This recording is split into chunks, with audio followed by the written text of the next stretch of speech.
தினம் ஒரு திருக்குறள். அறத்துப்பால் பாயிரம். இல்லறவியலில் 9வது அதிகாரம். விருந்தோம்பல். 86வது குறள்.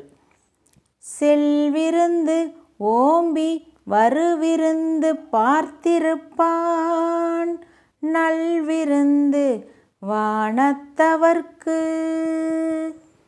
இந்த குறளின் விளக்கம்: செல்லும் விருந்தினரையும் போற்றி வரும் விருந்தினரையும் எதிர்பார்த்திருப்பவன் வானத்து தேவருக்கெல்லாம் நல்ல விருந்தினன் ஆவான்.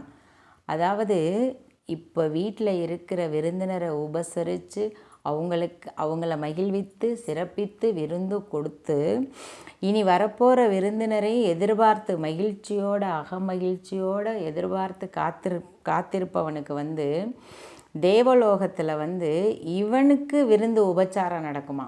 தேவலோகத்தில் இருக்க தேவர்கள் இவனை ஒரு விருந்தினருக்கு எத்தனை உபசரணைகள் எத்தனை பண்பு பாராட்டி உபசரிப்பாங்களோ அத்தனையும் தேவலோகத்தில் இந்த இல்லறத்தானுக்கு நடக்குமா.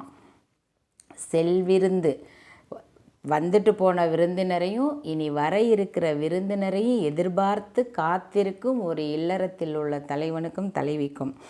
வந்த விருந்தினரை போற்றி இனி வரும் விருந்தினரை எதிர்பார்த்திருப்பவன் வானுலகத்தில் உள்ள தேவருக்கும் நல்ல விருந்தினன் ஆவான்.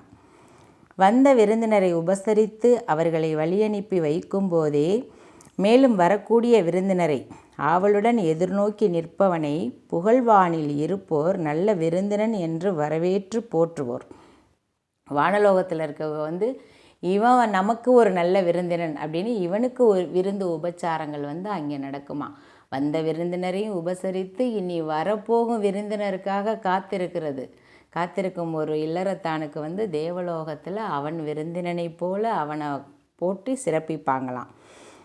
வந்த விருந்தினனை பேணி வரும் விருந்தை எதிர்பார்த்து இருப்பவன் மறுமையில் வானத்தவருக்கு நல்ல விருந்தினன் ஆவான்.